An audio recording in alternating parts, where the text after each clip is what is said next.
ഇപ്പം നിങ്ങളൊരു പുതിയ വാഹനം എടുക്കാൻ വേണ്ടി ചെല്ലുന്നുണ്ട്, അവർ പറയും സാറേ നമുക്ക് അണ്ടർബോഡി കോട്ടിങ് ചെയ്യണം, ഓക്കെ ചെയ്തോ.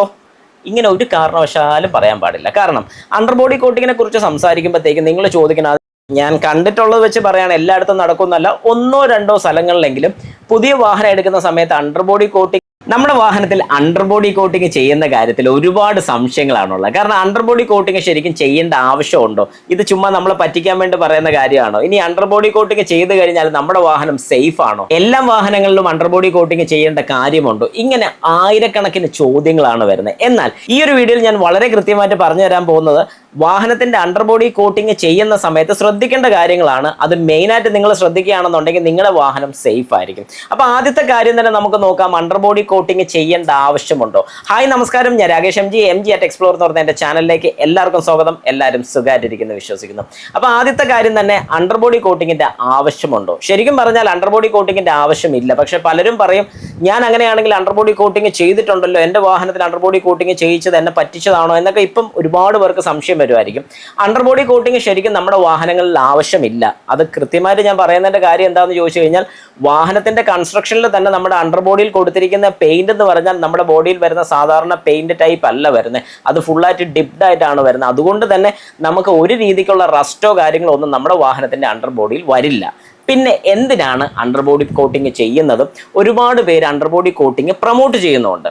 അങ്ങനെയാണെങ്കിൽ അതിൽ എന്തെങ്കിലും ഒരു കാര്യം കാണത്തില്ലേ? വെറും ബിസിനസ് മാത്രമാണോ എന്നൊരു ചോദ്യം ചോദിക്കുകയാണെങ്കിൽ ഞാൻ കൃത്യമായിട്ട് പറയും, നമ്മൾ ഡ്രൈവ് ചെയ്യുന്ന സമയത്ത് ഈ പറയുന്ന അണ്ടർബോഡി ഹിറ്റ് കാര്യങ്ങളൊക്കെ ഉണ്ടാകുകയാണെങ്കിൽ, അതായത് നമ്മൾ പല ടെറൈൻസിൽ കൂടെയാണ് വാഹനം ഓടിക്കുന്നത്. അങ്ങനെ പല ടെറൈൻസിൽ കൂടെ ഡ്രൈവ് ചെയ്യുന്ന സമയത്ത് കല്ല് ഈ ഗട്ടേഴ്സിലൊക്കെ ചാടുന്ന സമയത്ത് അണ്ടർബോഡി ഒരയാം.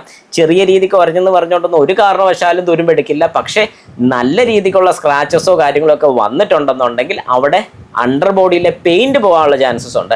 അങ്ങനെ പെയിന്റ് പോയി കഴിഞ്ഞാൽ അവിടെ വളരെ പതുക്കെ തുരുമ്പെടുക്കാനുള്ള ചാൻസസ് ഒക്കെ കൂടുതലാണ്. ഇപ്പം പൊതുവെ പല വാഹനങ്ങളെ നമുക്കൊന്ന് കാറ്റഗറൈസ് ചെയ്യാൻ പറ്റും. ഞാൻ വാഹനങ്ങളുടെ പേര് ഇവിടെ പറയുന്നില്ല.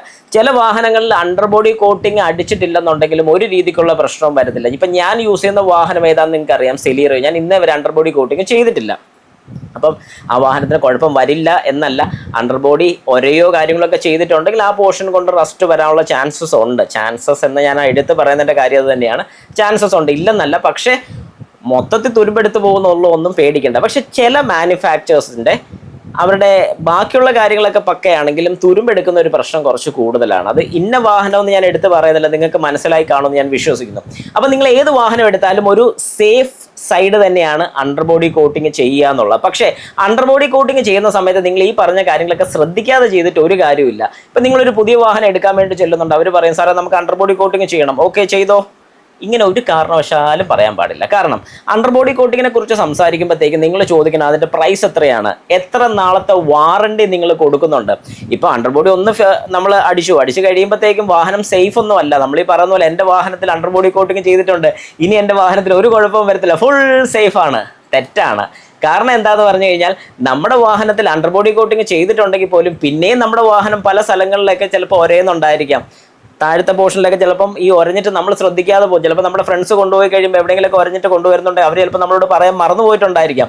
ഇങ്ങനെയൊക്കെ പ്രശ്നങ്ങൾ വരികയാണെങ്കിൽ നിങ്ങൾ ശ്രദ്ധിക്കേണ്ട ഒരു കാര്യം എന്ന് പറഞ്ഞു കഴിഞ്ഞാൽ, വർഷത്തിലൊന്നെങ്കിലും അല്ലെങ്കിൽ നമ്മൾ സർവീസിന് കൊടുക്കുന്ന സമയത്ത് 10,000 കിലോമീറ്റർ ഒക്കെ കൂടുമ്പോൾ നമ്മൾ സർവീസിന് കൊടുക്കുമ്പോൾ ഉറപ്പായിട്ടും നമ്മൾ, അതായത് ആസ് എ കസ്റ്റമർ നിങ്ങൾ തന്നെ വാഹനം ലിഫ്റ്റ് ചെയ്ത് കഴിഞ്ഞ് കയറി നോക്കണം അണ്ടർബോഡി എല്ലാം സേഫ് ആണോ എന്നുള്ളൊരു കാര്യം. ഇത് മസ്റ്റായിട്ട് നിങ്ങൾ നോക്കിയിരിക്കണം. പ്രത്യേകിച്ച് പല സ്ഥലങ്ങളിലും ഈ ഞാൻ കണ്ടിട്ടുള്ളത് വെച്ച് പറയുകയാണ്, എല്ലായിടത്തും നടക്കുന്നല്ല, ഒന്നോ രണ്ടോ സ്ഥലങ്ങളിലെങ്കിലും പുതിയ വാഹനം എടുക്കുന്ന സമയത്ത് അണ്ടർബോഡി കോട്ടിങ് അടിച്ചു എന്ന് പറഞ്ഞ് കൊടുക്കുന്നുണ്ട്. പക്ഷേ വീലാർച്ച് മാത്രം, അതായത് കസ്റ്റമർ കുനിഞ്ഞു നോക്കുന്ന സമയത്ത് കാണുന്ന ഭാഗങ്ങളിൽ മാത്രം അണ്ടർബോഡി കോട്ടിങ് ചെയ്ത് കൊടുക്കുന്ന ചില സ്ഥലങ്ങൾ ഞാൻ കണ്ടിട്ടുണ്ട്. ഞാൻ ഇൻസ്പെക്ഷനൊക്കെ പോയ സമയത്ത് അത് ഞാൻ കണ്ടിട്ടുണ്ട്.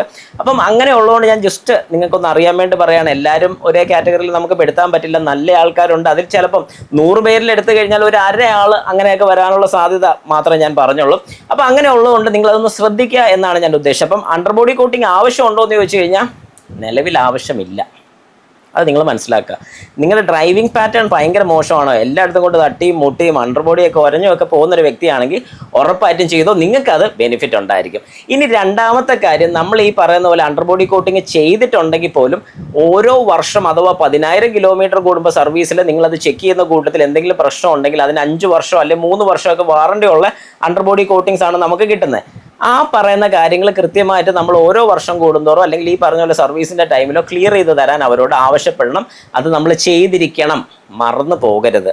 ഓക്കെ. ഇനി നിങ്ങളുടെ വാഹനം ഇപ്പോൾ ഒരു 5 വർഷമായിട്ട് അണ്ടർബോഡി കോട്ടിങ് ചെയ്തിട്ടില്ല.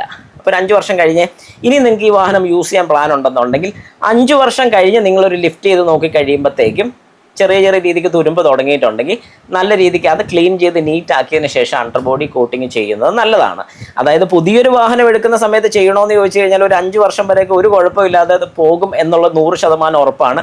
നല്ല രീതിക്ക് ഡ്രൈവ് ചെയ്യുന്ന ആൾക്കാരുടെ കാര്യമാണ് ഞാൻ ഇതിൻ്റെ കൂട്ടത്തിലൊന്ന് ഇൻക്ലൂഡ് ചെയ്തത്. അപ്പം ഞാൻ പറഞ്ഞൊരു കാര്യം നിങ്ങൾക്ക് മനസ്സിലായെന്ന് ഞാൻ വിശ്വസിക്കുന്നു. പ്രത്യേകിച്ച് കോസ്റ്റൽ ഏരിയാസ് അഥവാ നമ്മുടെ ഈ ആലപ്പുഴ സൈഡ് അല്ലെങ്കിൽ ബീച്ചിൻ്റെയൊക്കെ സൈഡിലൊക്കെ അല്ലെങ്കിൽ ആ ഒരു പ്രദേശത്തിലുള്ളവരൊക്കെ അണ്ടർബോഡി കോട്ടിങ് കുറച്ചുകൂടെ ചെയ്യുന്നത് നല്ലതായിരിക്കും എന്ന് ഞാൻ സജസ്റ്റ് ചെയ്യും. അത് വേറെ ഒന്നും കൊണ്ടല്ല, ഉപ്പ് രസം കാറ്റിൽ വരുന്നുള്ളതുകൊണ്ട് തന്നെ ചെറിയ രീതിക്കുള്ള സ്ക്രാച്ചസോ കാര്യങ്ങളൊക്കെ അണ്ടർബോഡിയിലൊക്കെ വന്നു കഴിഞ്ഞാൽ നമ്മൾ പലപ്പോഴും വാഹനത്തിൻ്റെ ബോഡിയൊക്കെ വാഷ് ചെയ്യുന്ന സമയത്ത് അണ്ടർബോഡി നമുക്ക് വാഷ് ചെയ്യാൻ സാധിക്കത്തില്ല വീടുകളിലൊക്കെ. അപ്പം അങ്ങനെ വരുന്ന സമയത്ത് നമ്മൾ ശ്രദ്ധിക്കാതെ പോകുന്നൊരു കാര്യമാണ് അണ്ടർബോഡിയിൽ എവിടെയെങ്കിലുമൊക്കെ തുരുമ്പ് സ്റ്റാർട്ട് ചെയ്യാനുള്ളത്. അപ്പോൾ കോസ്റ്റൽ ഏരിയാസിലുള്ളവരൊക്കെ ഒന്ന് ശ്രദ്ധിക്കുക. നിങ്ങളുടെ വാഹനത്തിലൊക്കെ ഉറപ്പായിട്ടും അണ്ടർബോഡി കോട്ടിങ് ചെയ്യുക.